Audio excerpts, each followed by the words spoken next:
It's a beautiful cold morning, and we will begin our time together.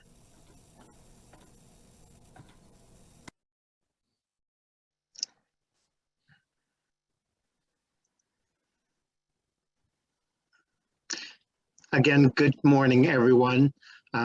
Whether you are a member or a visitor or a member out of state, wherever you are, I welcome you here this morning. I'm the Reverend Kent McCusick. My pronouns are he and him, and it is a pleasure to serve this fellowship in my 9th year as minister. It is always tough when we have to make a decision to change our plans again. But you know what? The last 2 years have made the shift relatively easy. Of course, we'd rather see each other face to face, but isn't it great that we have this possibility so that we can continue to meet? Things changed rapidly this week. On Wednesday, the infection rate was 14.7. On Thursday, it was 15, and it is currently 16.7. And neighboring counties are over 20%. So please exercise your best self-care of yourselves and of each other. And this is why we are not meeting in person today or next week. But hopefully this new Omicron will pass quickly and we'll get back to our regular way of gathering in person and from your homes. But welcome on this special Sunday where the service is our best intentions.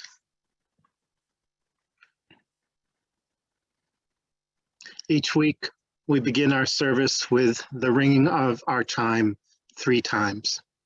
Once to wake the chime, once to open our minds, and once to open our hearts.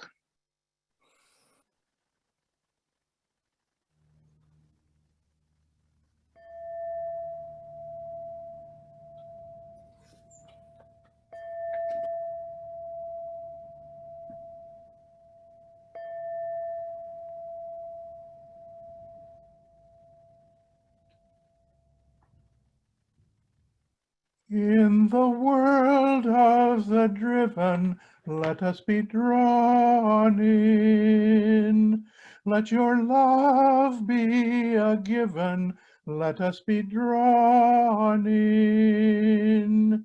To imagine, to dream, to create, to redeem, for the sake of the living, let us be drawn in. Our chalice lighting this morning is by Andrea Hawkins Kemper. May we see all as it is, and may it all be as we see it. May we be the ones who make it as it should be, for if not us, who? If not now, when? This is answering the cry of justice with the work of peace. This is redeeming the pain of history with the grace of wisdom. This is the work we are called to do, and this is the call we answer now, to be the barrier and the bridge, to be the living embodiment of our principles, to be about the work of building beloved community, to be a people of intention and a people of conscience.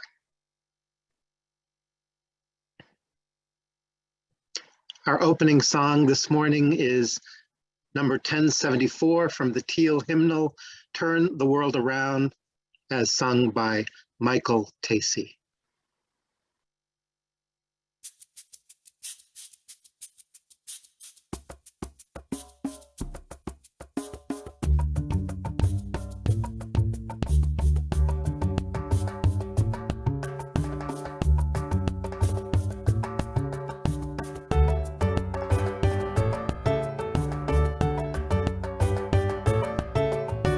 Come from the fire, living in the fire, go back to the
mountain fire, make the sunlight turn the world around. Heart is of the river, body is the mountain, spirit is the sunlight, turn the world around. We are of the spirit, truly of the spirit, only can the spirit turn the world around. Whoa, so is life about to so is life. Whoa, so is life about to so is life. Whoa, so is life about to so is life. Whoa, so is life about to so is life.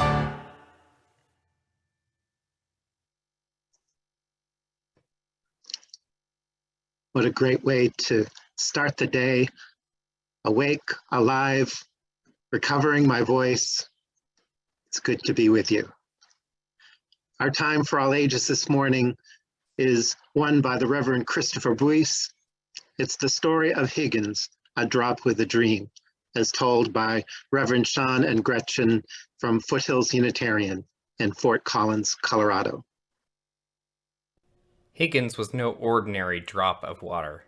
He was a drop with a dream.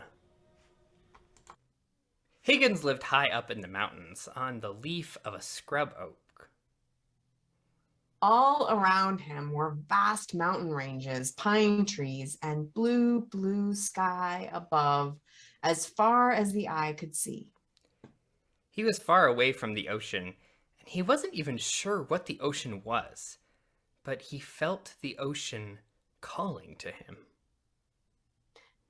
Higgins loved his solitary life in the mountains. The view was great. No one asked anything of him or disturbed his peaceful solitude, and he could enjoy his life as he pleased. But Higgins still had a dream that one day he would travel to the ocean and be a part of something much bigger. He just knew that the ocean was where he belonged, but he had no idea how to get there. So Higgins decided to set out on a journey, to travel in search of his dream. He told a passing deer about his dream and asked if she knew about the ocean and how he might get there. "Climb on," she said. "I have some friends who may have the beginning of an answer for you." So he hopped onto the deer and she ran through the forest until she came to a small trickle of a mountain stream. There he found hundreds of other happy little drops of water, leaping and laughing as they trickled past in a tiny stream. "Join us," they said.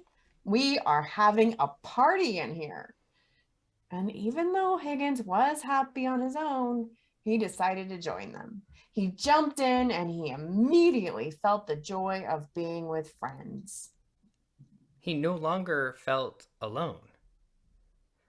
I wonder if these drops of water know about the ocean. So eagerly, Higgins told the drops of water in the stream about his dream. "Just hang on for the ride, Higgins," they said. And as the little stream bubbled downhill, it was joined by other little streams to become a larger stream. And now Higgins could feel the force of the other drops as they rushed together down out of the mountains.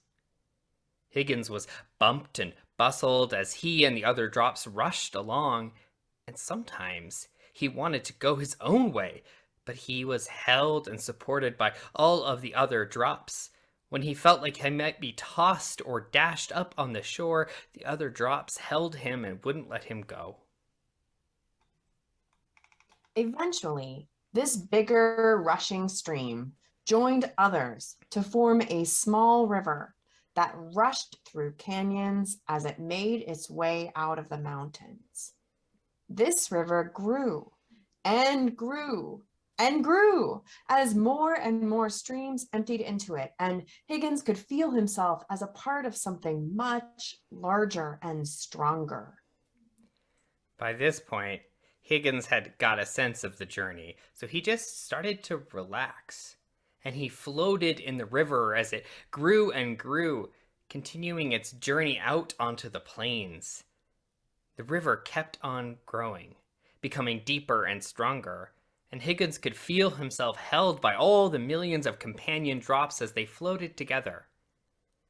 And as they floated, they nourished the land that they passed, the plants, the animals, creating more beauty and life everywhere they touched. Finally, the mighty river came over a rise, and there it was, the mighty ocean. He had made it, and it was possible only because Higgins was so willing to join with others so that his dream could become true. That's so often true in our lives. Accomplishing big dreams often requires that we do it together. Especially when we need to cross terrain that could be dangerous, or when life feels like the path ahead could be hard and long. We need to keep moving forward together, connected to our bigger dreams. Like Higgins, we have to join with others and do it together. That is what life asks. It asks us to do it together. Love asks us to do it together. The past 18 months have been a long, hard, sometimes joyful and beautiful road, and we have traveled it together, which has meant that even when we can't see how, we can hold on to that bigger dream and vision that we have for a world that is shaped by love. When we get discouraged, we turn back to each other. When we are tired, we step back and others step forward. No matter what comes our way, we can laugh together and play together and stay connected in friendship and in community. As the world continues to change in ways we cannot predict or control, may we be reminded over and over and over again that we don't have to do it alone.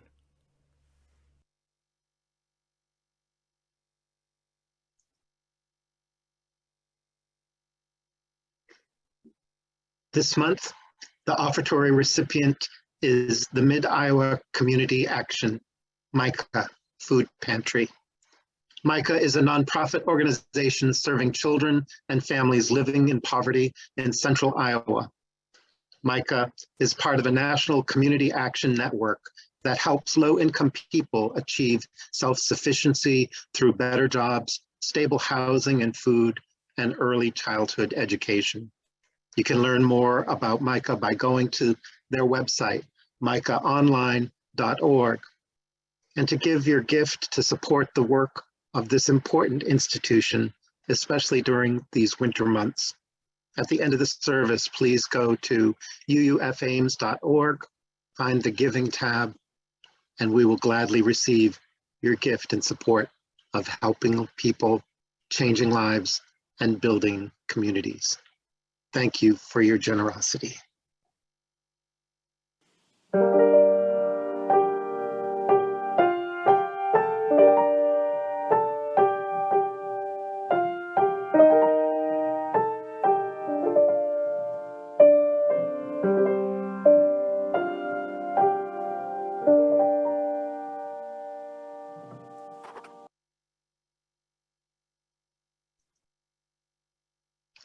The first reading this morning is In Quietness by Marielle Cleary.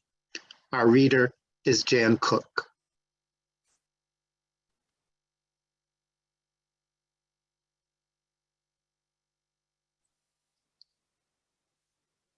Knowing that we do not always live up to our best expectations of ourselves, let us in quietness seek the good within, which some call the inner light, and some a spark of the divine.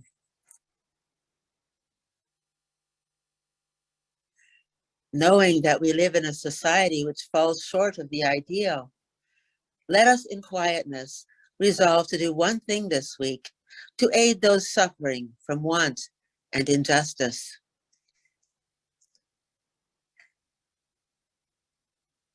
Knowing that the earth is our home and that we have too often abused and poisoned it, let us in quietness consider how we might be part of making it more helpful for all living things.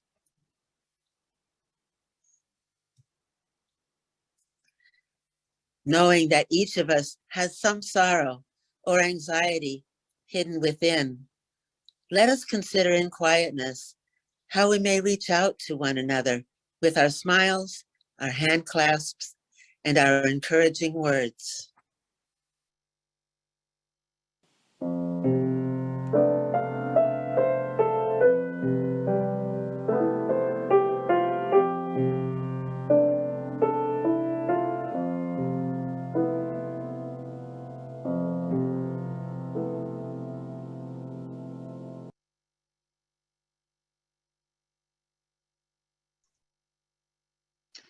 Each week, we take time in our service for a time of sharing where you're invited to share a milestone, something significant in your life that is bringing you joy, challenge, or gratitude.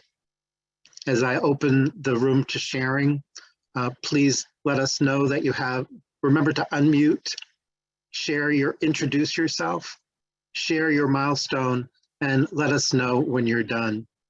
Of course, in this context, sometimes we overlap, but that's okay. Here we are patient with one another, and any milestone that you wish to share will make time for you. This is our time of sharing.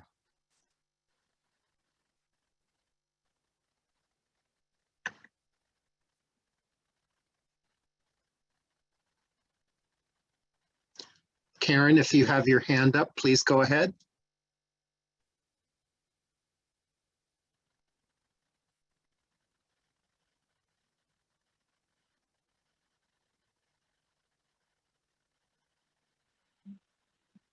Are you able to hear me now? Yes, thank you. Okay, my name is Karen Gerber, and I have something heavy on my heart. I'm very sad that Sir Sidney Poitier has died. He made a huge positive impact on our world.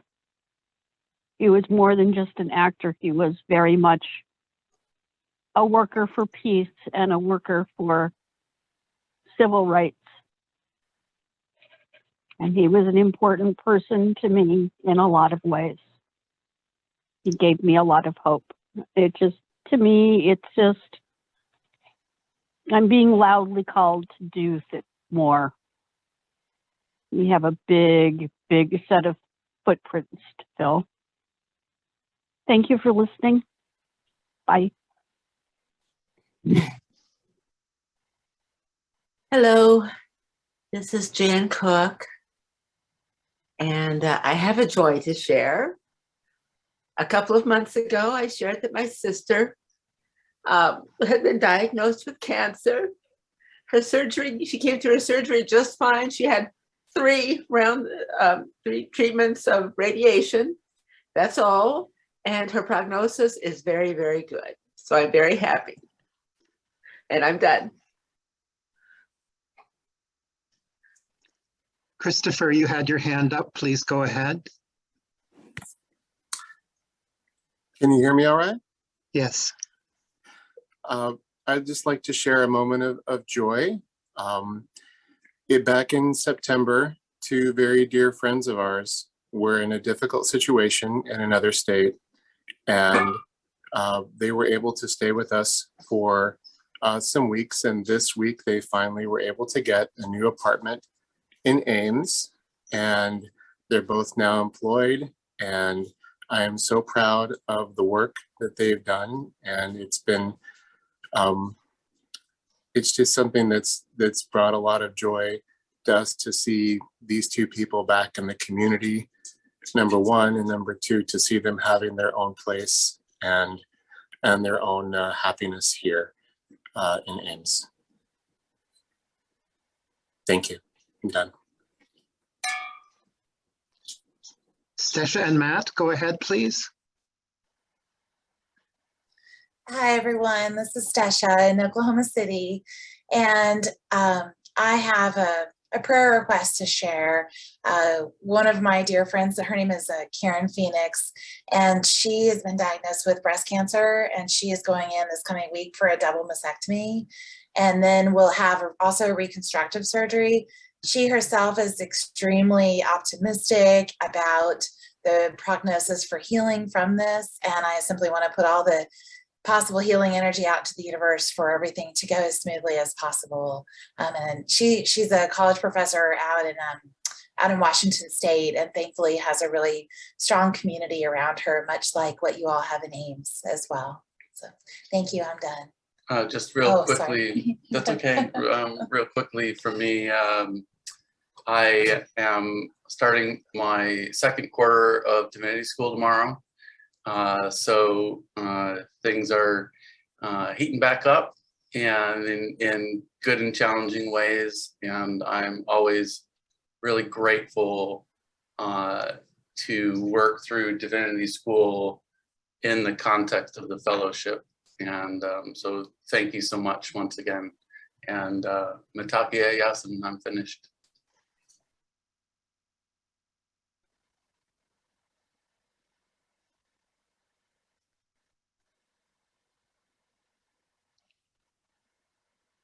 Are there any other milestones this morning? Hi, I'm Carol Barrick from here in Ames. I'd like to light a candle for my husband's sister-in-law who died of Alzheimer's, and I was able to get to her visitation on Thursday, and Denny had recovered enough from emergency operation or tooth removal. He had an infected tooth, woke up one morning very swollen, and that was earlier this week. And so I would like to light a candle for her and also for Denny.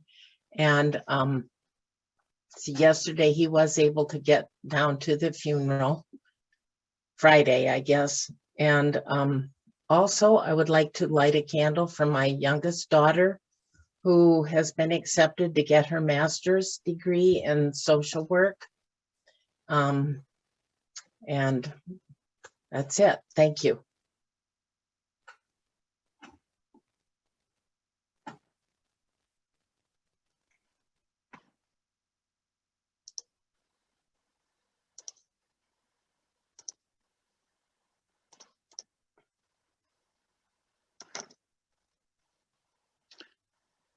We hold our milestones quietly in our hearts. Milestones that have not been shared. Whatever brought you here today, whatever you carry in your mind and in your heart, you bring it to this loving community that holds us. Whatever brought you here today, whatever you have in your heart, no one ever needs to make this journey alone, and you are loved. Let's be together in a moment of silence.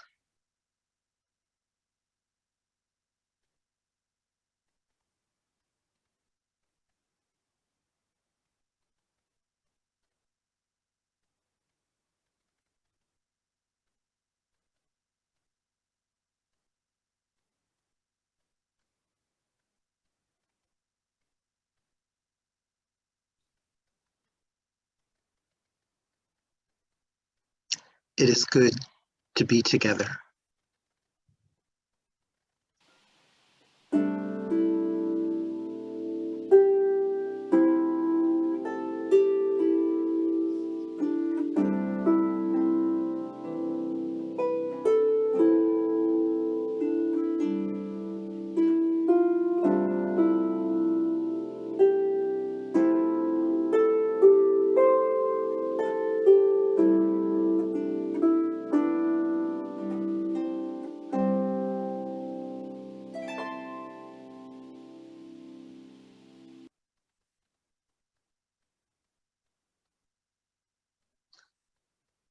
The next reading is by the Reverend Teresa Soto, To the People Who Have Mistaken Freedom for Liberation. The reader is Jan Cook. To be free, You must embrace the breadth of your own existence without apology, even if they try to take it from you. You must know not that you can do whatever you want. You are not a kudzu vine eating entire hillsides for the purpose of feeding your own lush life. You must know instead that inside you are entire universes, milky blue, magenta, and gold, expanding. But to actually be free, you must know and you must fight for the entire universes inside of everyone else. Being free is not a license, but a promise.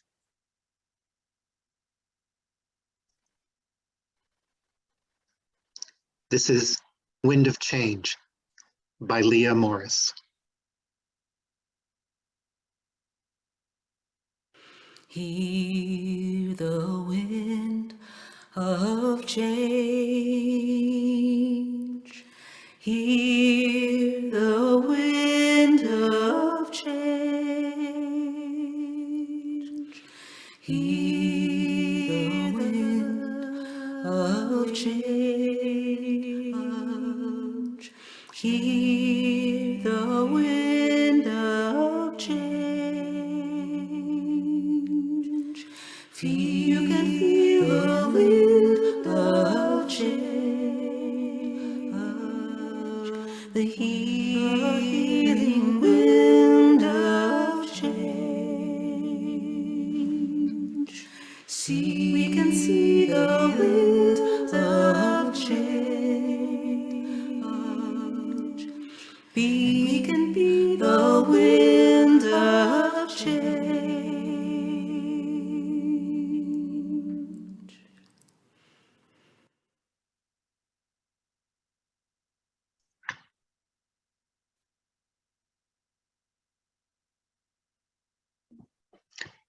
Our best intentions. Sometimes we get stuck in our best intentions and do not recognize that having the best of intentions does not necessarily mean that we are living into the values we hold dear. More often than not, best intentions are inner cues of how we want to be. But these intentions can sometimes be perceived by others as counterproductive, undermining, or in a worst case scenario, even hurtful. Intentions can be honorable and good, but still have negative consequences. There's something called the good intentions fallacy, also known as the righteousness fallacy. It was coined by the late economist Milton Friedman. And it's basically the idea that one is not automatically correct just because their intentions are pure. Friedman wrote, "Concentrated power is not rendered harmless by the good intentions of those who create it." Now, the power that he addressed was economic systems. And his good intentions fallacy is just as relevant for political systems, social systems, and religious institutions like the UUA and the UU Fellowship of Ames. Remember the old proverb, "The road to hell is paved with good intentions." And another related cliche is that it's important to walk the talk, meaning to put our words into actions, that we prove what we mean. We prove that we mean what we say by actively doing it. At the annual meeting last month, as part of a grassroots initiative, which now includes almost 150 congregations across the country, this congregation adopted the 8th principle of Unitarian Universalism. We, the member congregations of the Unitarian Universalist Association, covenant to affirm and promote journeying towards spiritual wholeness by working to build a diverse, multicultural, beloved community by our actions that accountably dismantle racism and other oppressions in ourselves and in institutions. I support the adoption of this principle, and I'm so glad that you voted to not only endorse, but embrace it. And I will watch eagerly and closely as the Unitarian Universalist Association moves towards making changes and additions to the covenant of all member congregations. Covenant lies at the heart of our faith. It's a shared agreement on how we promise to be together as best as we can. Our religion is made from an ongoing, interlocking, and organically growing series of promises we make within our communities, congregations, and the world. By adopting the 8th principle, we have promised to work together to create a beloved community. We have promised to take actions to dismantle racism and other oppressions in ourselves and in our institutions. And you know, we've done some very good work together. Yes, we have. But we've really just touched the surface.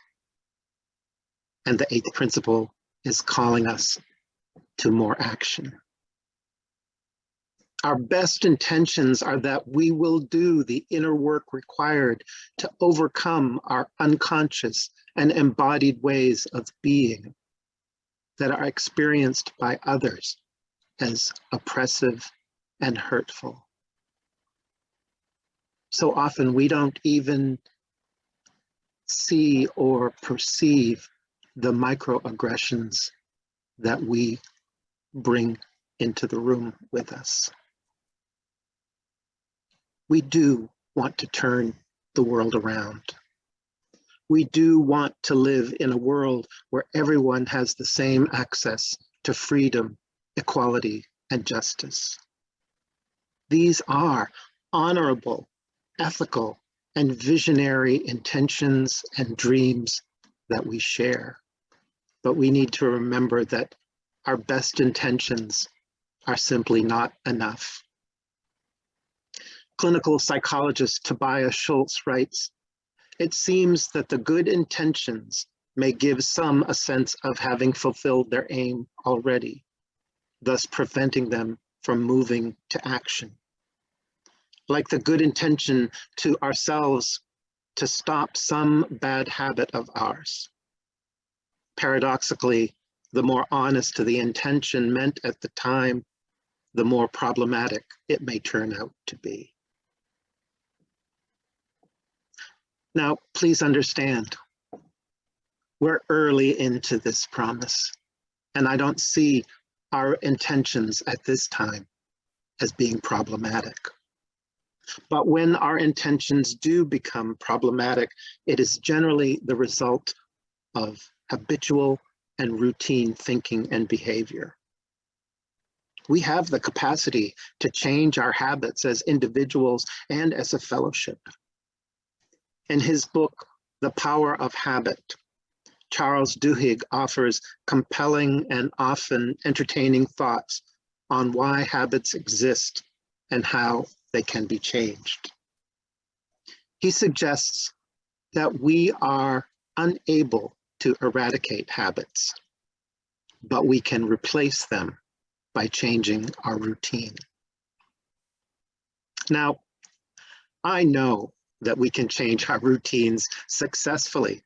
We've changed our routines many times over the last 2 years in response to the pandemic without sacrificing what inspires us to be in community or the rewards we feel when we are able to come together in old ways and new ways.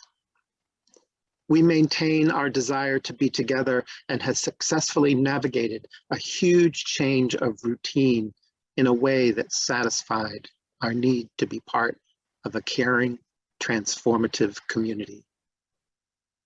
With a little time and experience, you believed that these changes were possible. You believed that we could do it. And we did. We changed and transformed together without it ever being about perfection. We changed our habitual ways of gathering to a new set of habits that continue to change as our Sunday gathering routines shift and change. Now, in his book, Duhigg could have been describing UUFA over the last 2 years when he wrote, "How do habits change? If we keep the same cue and the same reward, a new routine can be inserted. But that's not enough. For a habit to be changed, people must believe that change is possible. That belief is essential, and it grows out of a communal experience." We all know that Unitarian Universalists are really good with words. The intentions that grow out of our dreams inspire us to commit to anti-racist, anti-oppressive, and multicultural initiatives. And the UUA has a long history of falling short. When the UUA, and yes, when we have fallen short, we have caused significant harm and hurt to Black, Indigenous, and people of color, and to ourselves too. My hope is that we can hold on to the dreams that cue our best intentions.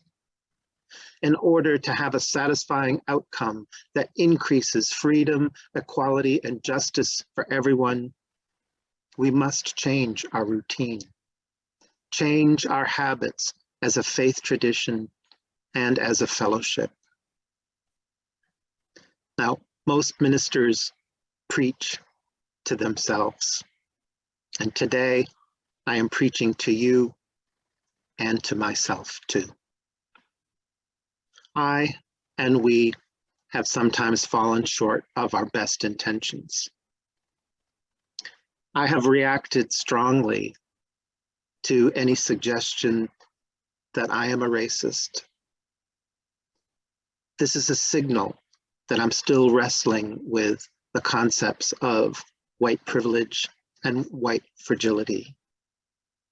We still have a lot to learn.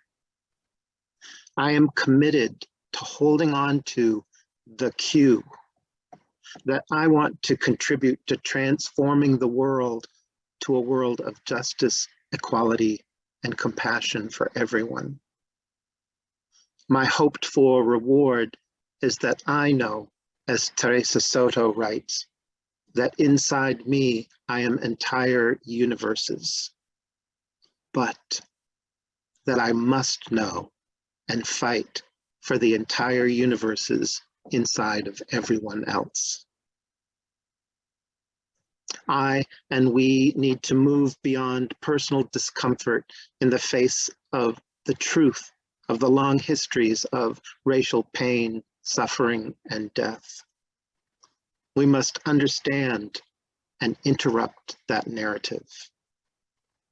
A starting point during a pandemic is to read the narrative histories of American slavery, the stories of Black, Indigenous, and peoples of color. And if you identify as white, learn about our own history of privilege and entitlement, not afforded to or even withheld from others by virtue of their skin color. Having done this work during the time of isolation, we will be better prepared and equipped when it is safe to engage in public discourse, witness, and action in the public square. I am working to change my routine. I am working to replace my habit.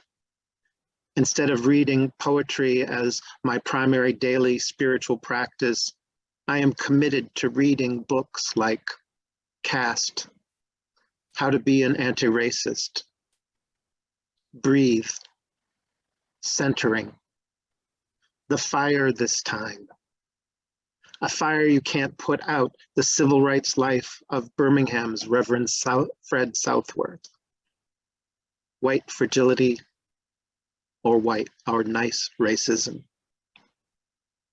Join me in changing your routine and habits to support our best intentions as an individual reader, or even better, as part of a group. Don't wait for me or someone else to organize it. You don't have to be an expert. You simply need to want to better understand who you are, who we are, and how together we might turn the world around. Last night, Mary Richards shared an important and free learning opportunity, which is available through the Plymouth UCC in Des Moines, a 6-week engagement of the 1619 Project. What is it? The 1619 Project Revisited is an examination of how the legacy of slavery continues to shape our country. By realizing the complexity of our nation's history, we will honor our individual and collective journeys towards understanding the legacy of slavery and white supremacy culture. The 1619 Project Revisited will take place January 24 to March 7, no meeting on Valentine's Day, from 6:30 to 8:15 on Mondays. All sessions will be live online experiences through Zoom, but will be recorded for asynchronous viewing, and it's open to everyone with a limit of 70. Participants can expect to read the 1619 Project essays published in the New York Times, listen to podcasts and musical performances, watch videos, learn from speakers, and engage in small group discussions around the idea of America, the wealth gap, medical inequality, mass incarceration, malpractice, and undemocratic democracy. Each session will offer advocacy ideas and action steps, and an updated bibliography will be shared with each session. Here's the tricky part. Registration ends tomorrow. I'm going to put, but it's free, remember. I'm going to put the link in chat right now so that you can register today or tomorrow, and I hope that you will.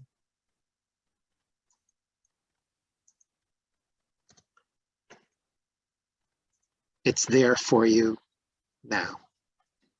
Here's another thing that can help drive our best intentions into action and work together. Marielle Cleary invites us in quietness to seek the good within, to do one thing this week to aid those suffering from want and injustice, to consider how we might be part of making the earth more healthful for all living beings, and to reach out to one another with our smiles and encouraging words. We are stronger and more able to live beyond our best intentions when we do the work together. Love asks us to do the work together. We took the first step together when we adopted the 8th principle. Let's embrace the covenant of all 8 principles and live into the promises we have made to each other, our community, and our faith. May it be so. Amen, and blessed be.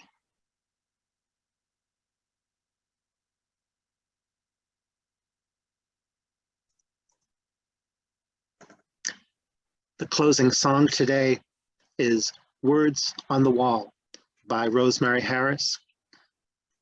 This is an old covenant put to music by Rosemary.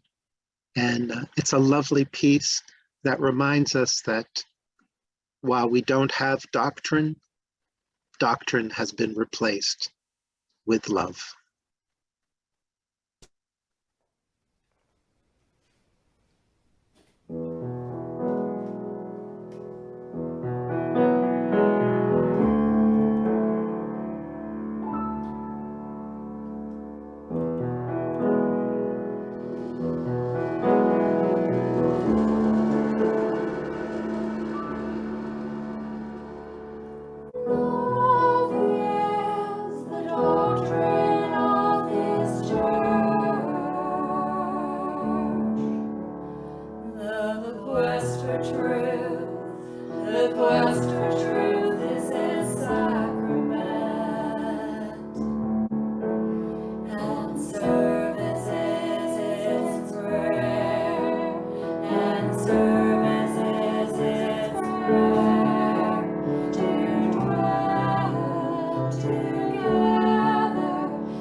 We extinguish the chalice with the words of Eric Walter Wickstrom. If you are who you were, and if the person next to you is who he or she was, if none of us have changed since the day we came in here. We have failed. The purpose of this community, of any church, temple, zendo, mosque, is to help its people grow. We do this through encounters with the unknown, in ourselves, in one another, in the other, whoever that might be for us, however hard that might be, because these encounters have many gifts to offer. So may you go forth from here this morning, not who you were, but who you could be. So may we all.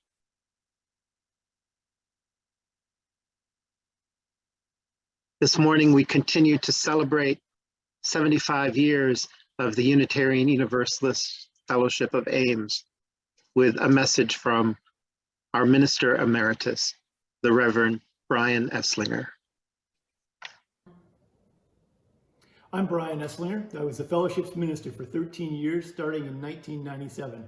And I'm pleased to greet all of you, members and friends at the Fellowship, and offer you my congratulations on this, your 75th anniversary.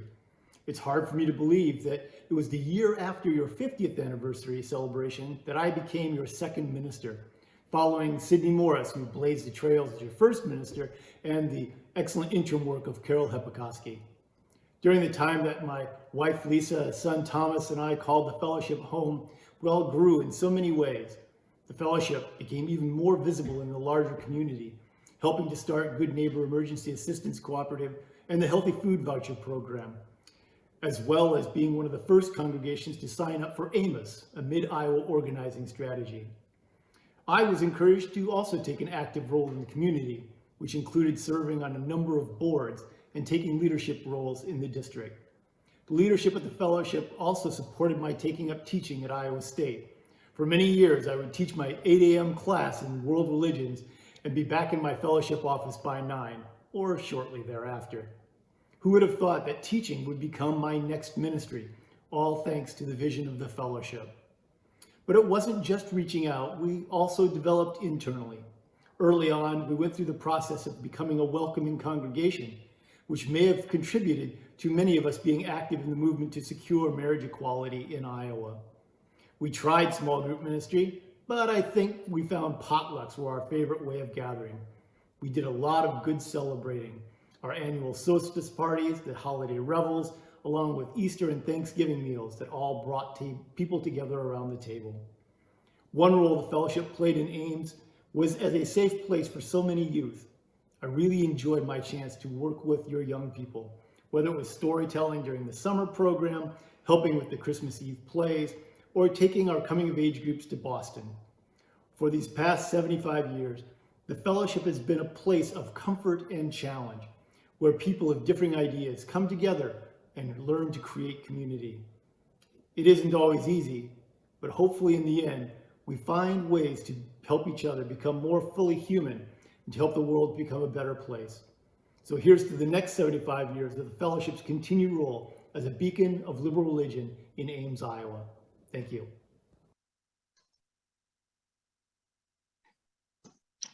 It's always good to see Brian. He's been a source of inspiration and support to me in this ministry. Thank you for being with us today. It's been my pleasure and honor to be here with you. And thank you for remembering to visit the Giving tab at our uufames.org website to make a gift to Micah to help feed the people in our community, or to other important initiatives of this fellowship, such as Black Lives Matter or Partner Church.